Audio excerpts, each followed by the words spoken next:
É uma alegria imensa nos encontrarmos no Centro Espírita, na casa de Meimei. Neste final aí de ano, nesse mês de dezembro, para homenagearmos o Evangelho segundo o Espiritismo, a gente vai abordar o prefácio. Quem já leu o prefácio do Evangelho segundo o Espiritismo? É assim mesmo, 1, 2, 3. E não é só com o Evangelho. Nos livros, em geral, a gente tende a pular o prefácio, às vezes pula até a introdução e já vai para o capítulo 1, né? Então, nós vamos hoje falar sobre o antológico, o inigualável e o atualíssimo prefácio do Evangelho segundo o Espiritismo. E para quem não leu, nós vamos ler para fazer a introdução. Os Espíritos do Senhor, que são as virtudes dos céus como um imenso exército, se movimenta ao receber a ordem de comando e espalham-se sobre toda a terra.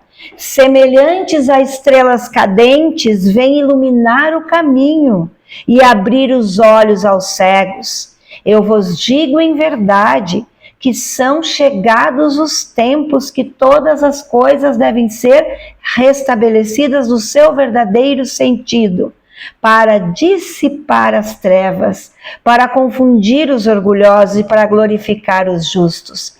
As grandes vozes do céu ressoam ao toque da trombeta e os coros dos anjos se reúnem. Homens, nós vos convidamos ao divino concerto. Que vossas mãos tomem a lira, que vossas vozes se unam e num hino sagrado se estendam e vibrem de um extremo ao outro do universo. Homens, irmãos amados, estamos juntos de vós. Amai-vos também como eu vos amei, fazendo a vontade do Pai que está no céu. Senhor, Senhor, e podereis entrar no reino dos céus. O Espírito da verdade. Os Espíritos do Senhor, que são as virtudes dos céus, como um imenso exército que se movimenta à ordem do comando. Então hoje nós vamos ver como que isso vem se cumprindo. Isso que predisse o Espírito verdade até os dias atuais. Então nós vamos fazer uma viagem e tudo inicia lá no século XIX, quando florescia o século XIX nessa pacata cidade, essa vila, né, Hydesville, aí foi o preparo para o surgimento dessa doutrina consoladora. Na casa da família Fox, dia 31 de março, então era uma noite, e nessa casa de camponeses que já estavam ouvindo pancadas, barulhos, há dias não dormiam direito, nessa data de 31, as irmãs Fox, mais especificamente Kate, começa a manter um contato. Ela começa a interpretar aquelas pancadas, de tal sorte que a pancada número 1 era a letra A, número 2, letra B, e assim sucessivamente, para entender o que aquele espírito queria dizer. Na realidade, era o espírito de Charles Ronson, que havia sido um mascate que havia sido assassinado pela família anterior naquela casa enterrada. Então, pela comunicação que ali se estabeleceu, conseguiu-se descobrir onde estava enterrada a sua ossatura. E assim nós vamos agora para a Europa, né? O amigo de Kardec, o Fortier, o Sr. Fortier, convida ele para ver as mesas que agora giravam, que levitavam, e ele, como um cientista, como um professor, pedagogo, magnetista, disse para Fortier: ora, o cérebro não tem cérebro a mesa, não tem nervos, como pode a mesa pensar? E ele convida porque essas mesas girantes, essas mesas que se movimentavam, se tornaram atração nos saraus em Paris, nas festas. Então foi levado como uma brincadeira. Mas professor Rivail, em 1855, a convite de Fortier, Ele vai e começa a observar como um bom cientista faz, e duvida, logicamente, daquilo. Mas ele faz uma constatação, como que o que não tem inteligência agora está tendo uma ação inteligente, ação sobre a matéria. E ele vai pesquisar. Hippolyte Léon Denisard Rivail. Mais tarde, quando ele vai pesquisar isso, ele vai numa reunião na casa da senhora Pleimazion. E aí se começam as comunicações, né? E mais tarde um espírito amigo chamado Zéfiro se comunica pelas médiums e pede para que ele, Hippolyte, quando ele fosse lançar as obras, não assinasse o seu nome. Por quê? Porque ele, como professor, ele já tinha várias obras. Então poderia haver uma confusão. Que ele usasse um pseudônimo, que era o seu nome, quando ele fora druida, Allan Kardec.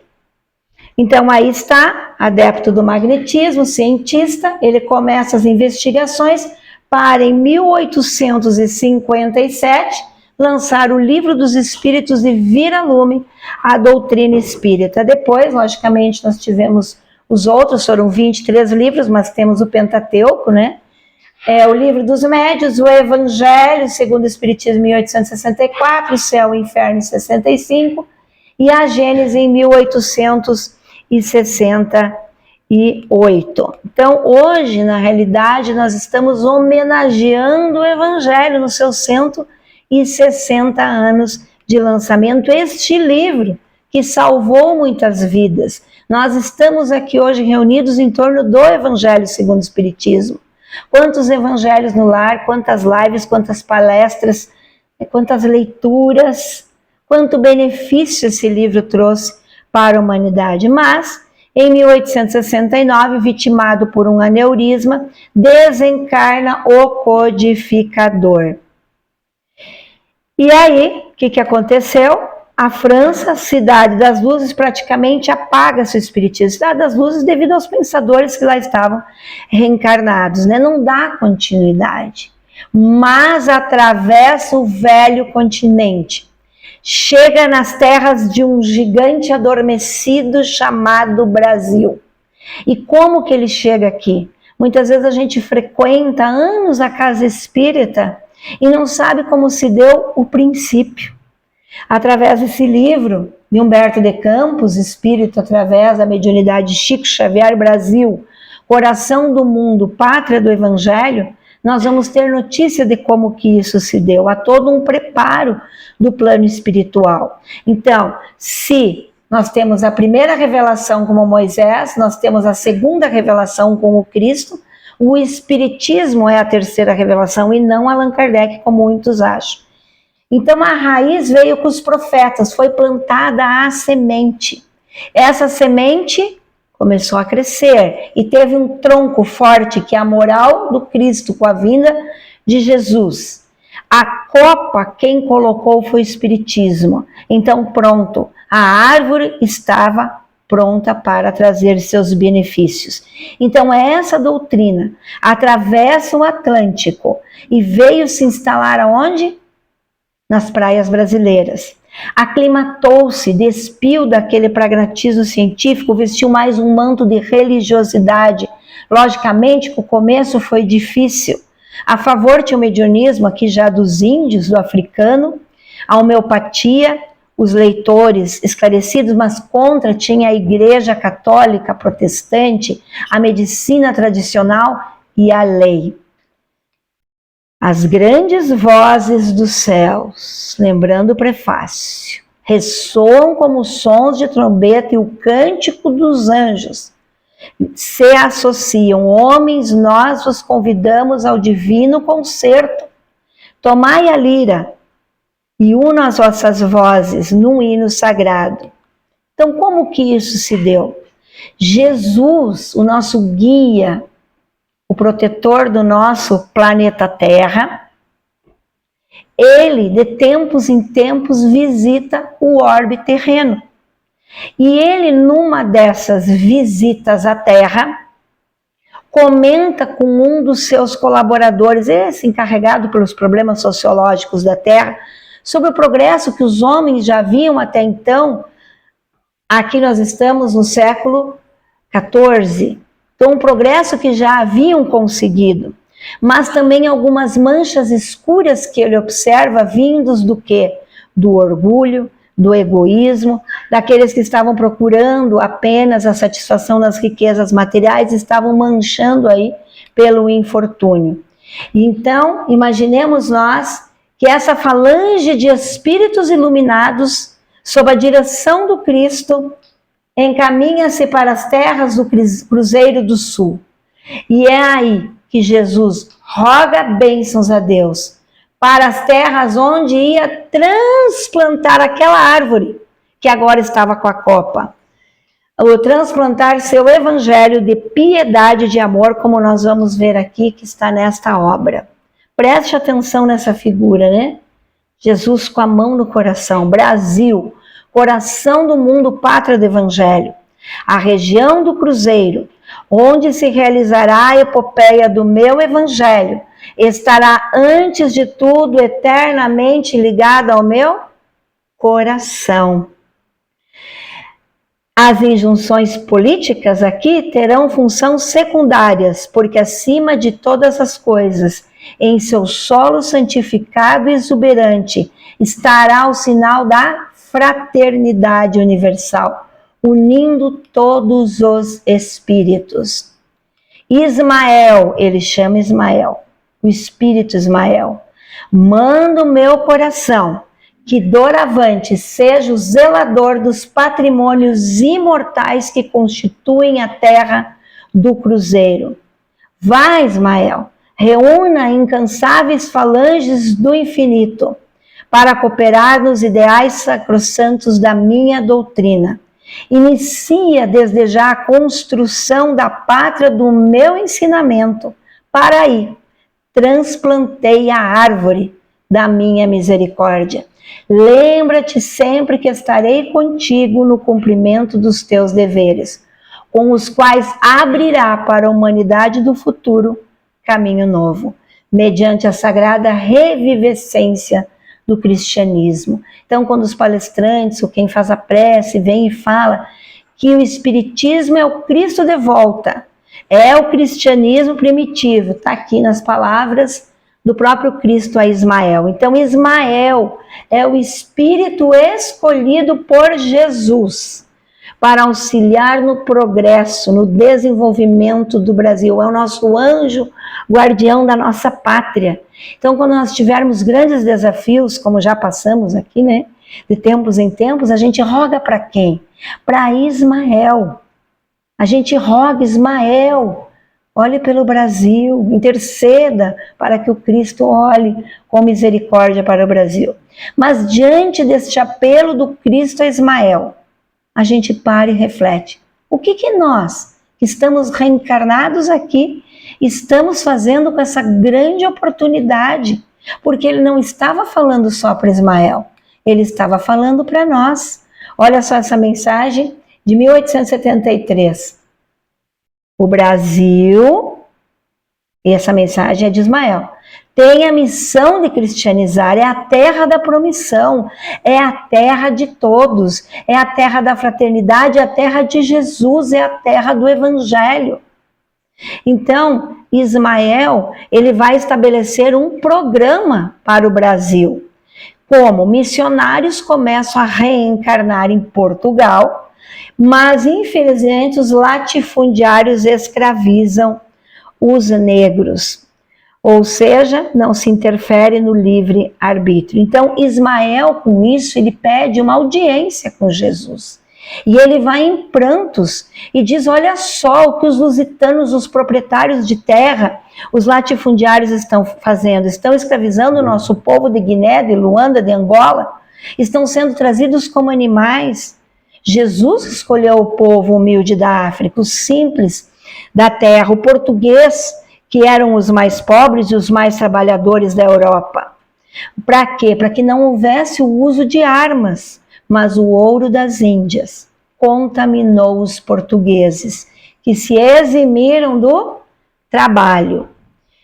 Quem já visitou lá o Zumbi dos Palmares, lá na Serra da Barriga, esse que deu um acidente, acho que umas 2 semanas atrás, no domingo, né? Aquelas crianças caíram, alguém já foi? Só eu e meu esposo. A gente vai lá, aquelas praias maravilhosas de Alagoas, mas a gente tira um dia para a parte histórica. Na época, pertencia a Pernambuco, né? Mas agora é Alagoas. Palmares, Serra da Barriga, o maior quilombo da América Latina. Então, naquela época, se agora aquele ônibus que vocês viram caiu a ribanceira abaixo, imagina aqui, ó. Aqui não é para ver nós, é para ver aqui, ó. Olha só a paisagem, né? A altura que nós estamos aí. E o que acontecia? Os negros fugiam, tinham que chegar lá em cima para ficar protegidos. Aquela época não tinha, agora está asfaltado. Aquela época o acesso era íngreme.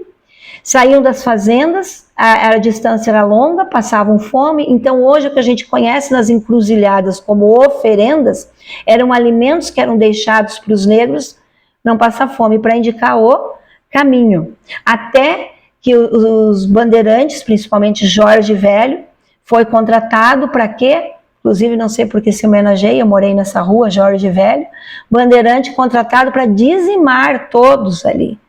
Todos os negros foram cruelmente queimados e dizimados pelos bandeirantes. Isso aqui tudo não sobrou nada, isso aqui é tudo réplica, né?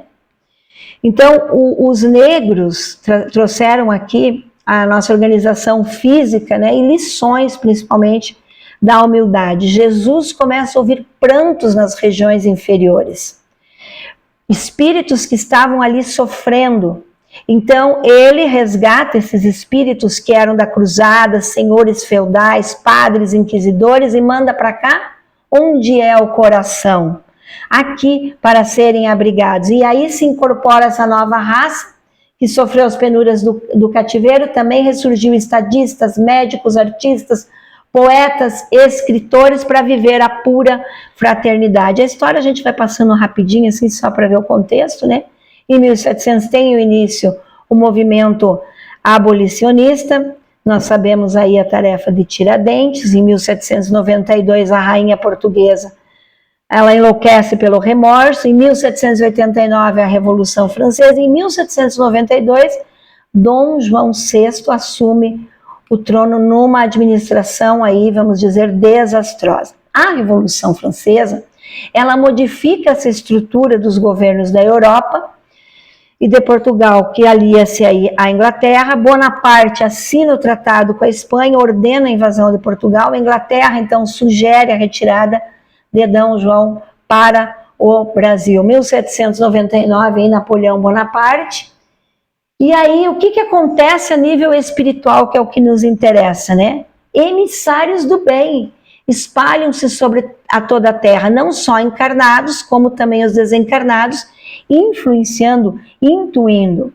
Em 1808, Dom João VI chega ao Brasil sendo recebido como? Com hospitalidade. Antônio Vieira, ele tinha um poderoso organismo mediúnico, ele vem e faz parte dessa corte. Falanges de Henrique Sagres também atuam em Portugal. Ismael, volta-se o olhar para quem? Para o Brasil.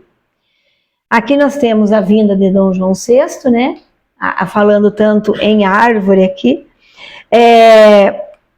Mas o que acontece? A caravana de Ismael se esmera no cultivo das ideias liberais. Então começa, porque quando a gente dorme e vai para onde? Vai para reunião, vai para palestras, por isso que é importante a prece, né? E nesses momentos de desdobramento, foram ali incutidos ideais de liberdade, de paz, de concórdia, foi harmonizando o pensamento para a edificação da liberdade. O que acontece? A nação se empolgou. Em 1821, Dom João VI retorna a Portugal e deixa o príncipe regente Dom Pedro I. Em 1822, sob a assistência espiritual, para completar a obra, Dom Pedro promete ao povo que o Brasil ficaria contra as determinações da corte de Lisboa. E aí a gente já sabe o que aconteceu.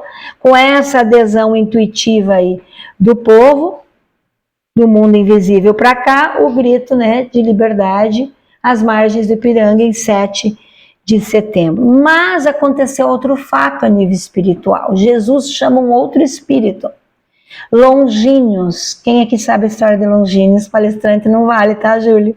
Quem sabe a história de Longínquos? Longínquos é aquele soldado, lembra que quando Jesus, ele estava ali na cruz, mas ainda levou do soldado uma espadada para ter certeza que ele estava morto. Jesus, Longínquo, foi esse soldado.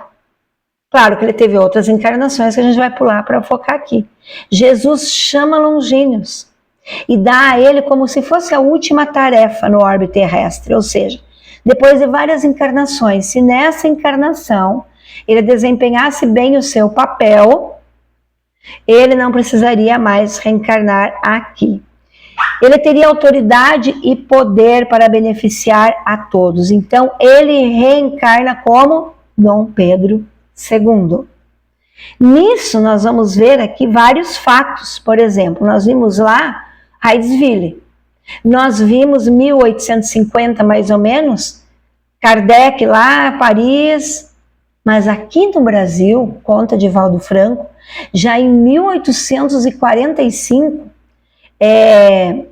lá na Bahia, já começaram alguns fenômenos mediúnicos, porque isso tinha que pipocar, né?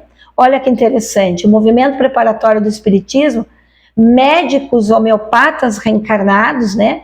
Em transes mediúnicos trazem a homeopatia. Os fenômenos de Hydesville não passaram desapercebidos.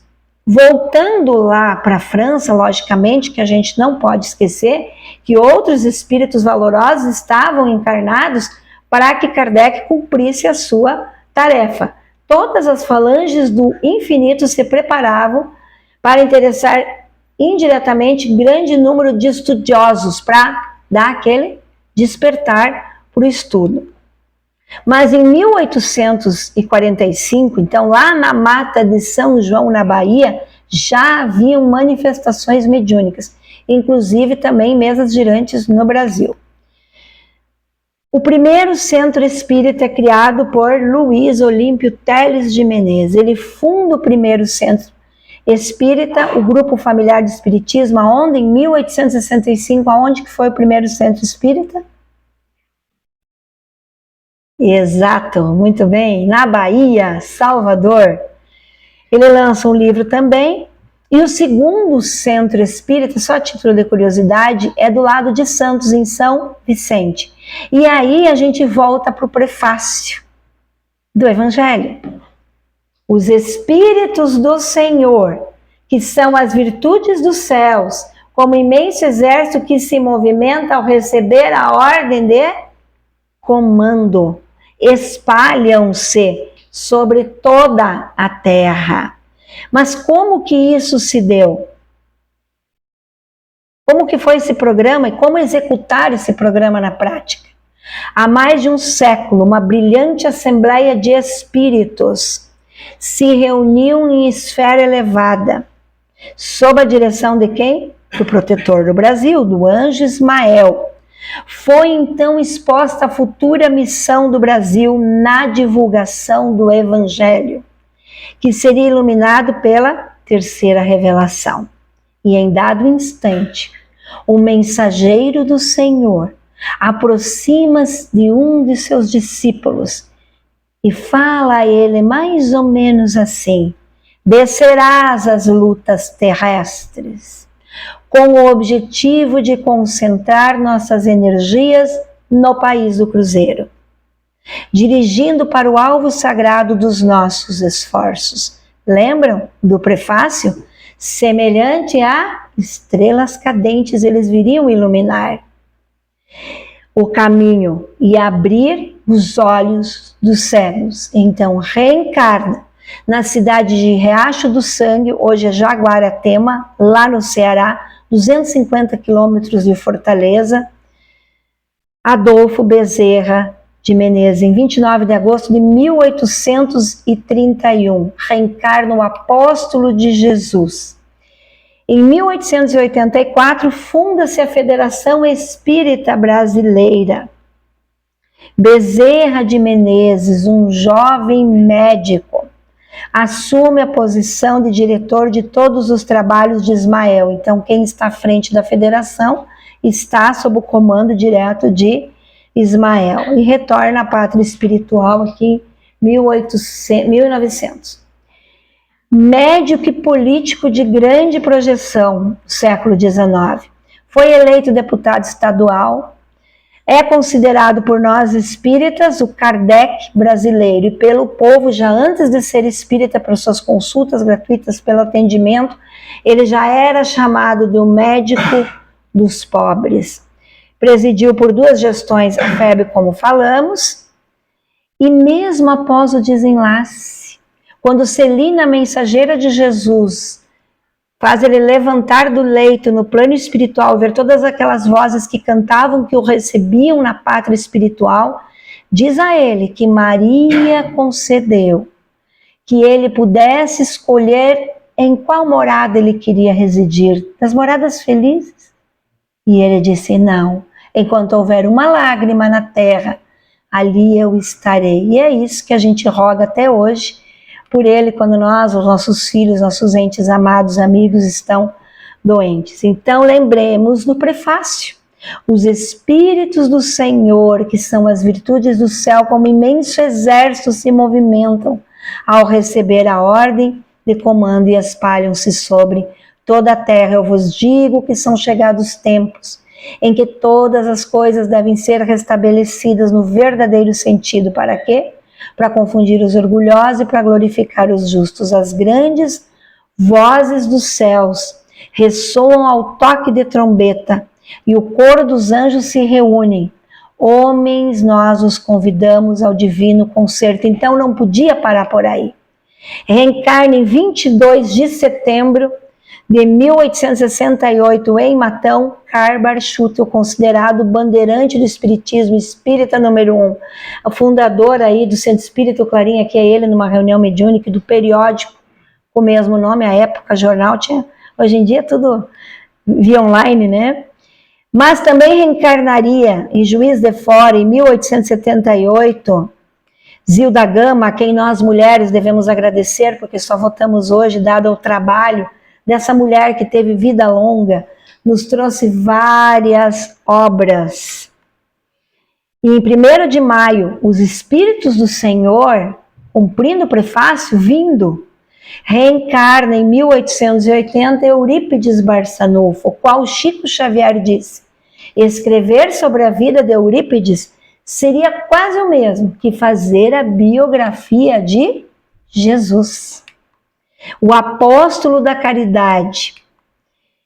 E quando ele desencarna, é recebido pelos Espíritos do Senhor que o aguardavam: Bezerra de Menezes, São Vicente de Paulo, Santo Agostinho, além dos familiares.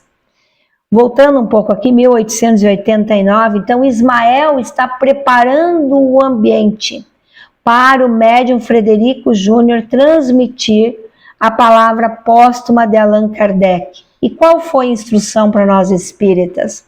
Incentivar ao estudo, que esta casa tem e preza por isso, né? Incentivar aqui a nossa bandeira, que é a caridade e a unificação. Reencarna, nós já viemos falar em 2 palestras, parte 1, parte 2, né, das reencarnações de Dona Ivone.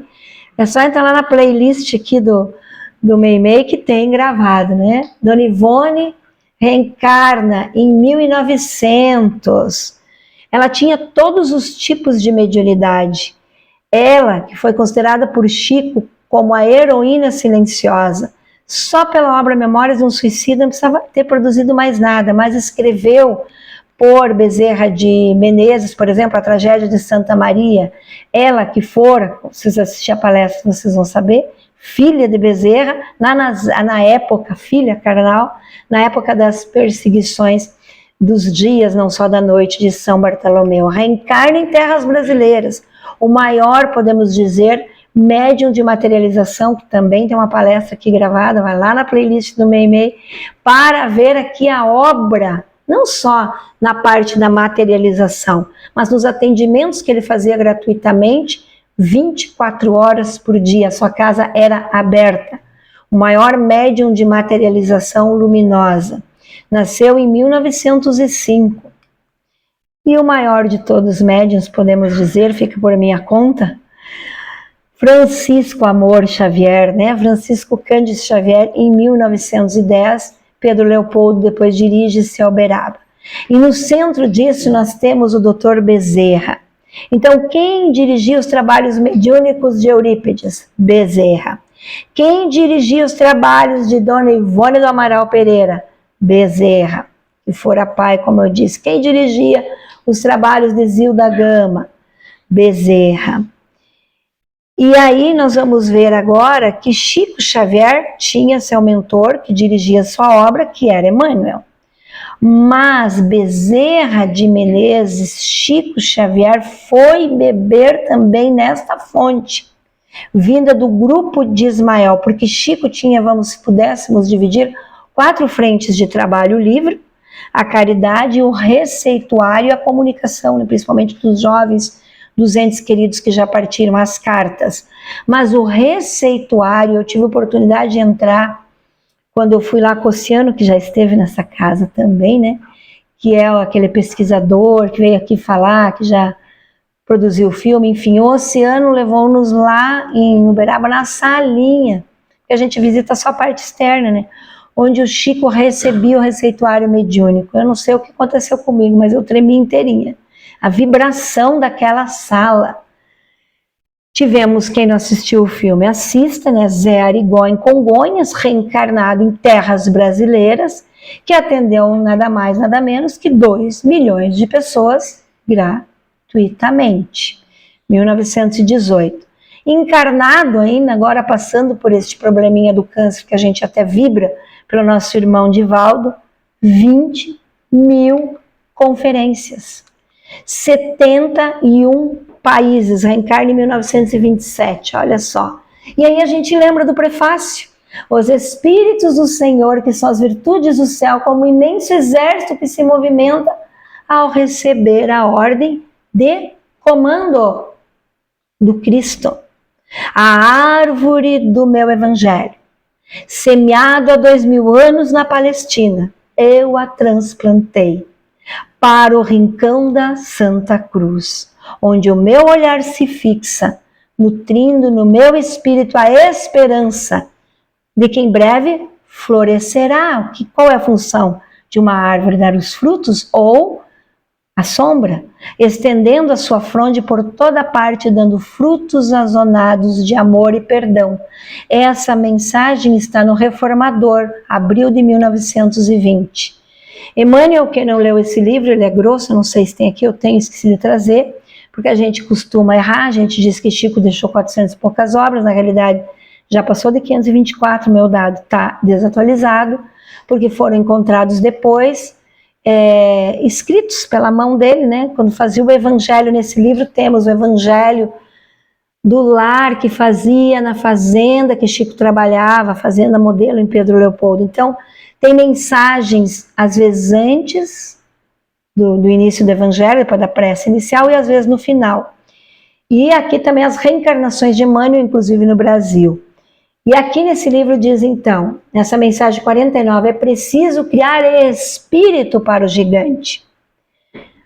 Podem as inquietações da terra separar trabalhadores, mas onde se ergue a flama luminosa, Deus, Cristo, amor e caridade, a obra permanecerá.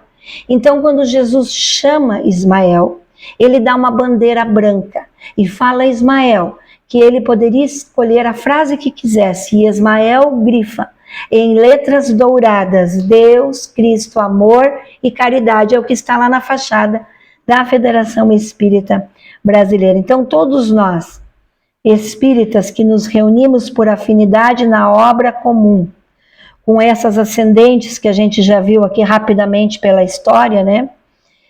Onde se ergue o quê? Entidades humildes que se comunicam de antigos africanos, para quê? Para que a gente sempre se envolva em trabalhos de caridade. E é por isso que no Brasil, não somos nós o povo escolhido, como nós vimos lá, senhores feudais, inquisidores, tudo reencarnado no coração. Não somos nós os escolhidos, escolhido é a terra. Então o Brasil tem milhares de casas espíritas, de obras aí que levam o nome de Chico, como essa de Meimei, que espalham instituições, casas de sopa, de assistência, como nós temos o Lar aqui, como nós temos a Anália Franco, como nós temos a Casa do Caminho, isso em todo o mundo. Então, o recado do prefácio do Espírito Verdade, que vossas mãos, como o paizinho Hugo, aqui próximo, esteve de nós em Cambé, que vossas mãos tomem a lira, que vossas vozes se unam num hino sagrado e se estendam e se vibram de um extremo ao outro, porque nós somos filhos da pátria do Evangelho, chamados para a grande renovação. Para finalizar, não é psicografia, é um poema meu. A pessoa acha que é psicografia, não é? Acho que não é. Os Espíritos do Senhor, isso é a finalização, em constante ação, eleva a humanidade em luz e revelação. No Brasil, nação de missão singular, espírita é o povo, no amor a praticar. Milhões seguem o Mestre com fé e caridade e solidariedade, fraternos em busca da verdade, reencarnados em missão, trabalham sem cessar, inspirando ações, transformando o lugar. Caridade que aquece, consolo que traspassam, as mãos que curam e o Espírito que faz. Que sejamos também como eles a brilhar, instrumentos de luz, no amor a caminhar. E ao final dessa jornada de reflexão, somos gratos pela chance de aprender e crescer, pois ao trilhar o caminho que o Evangelho nos traz, construímos em amor um futuro de paz. Que a obra divina em nós floresça e em nossas vidas se cumpra a missão. Brasil, terra bendita de espírito e união, que segue firme na luta com fé e com gratidão. Então a gente acaba encerrando em prece com a alma brilhar, na certeza de juntos o bem semear. Por esta manhã gloriosa, pela essa oportunidade de estudar o prefácio que dá início a esse glorioso livro que é o Evangelho, que completou os 160 anos, agradeço a atenção de todos e a oportunidade de servir. Obrigada.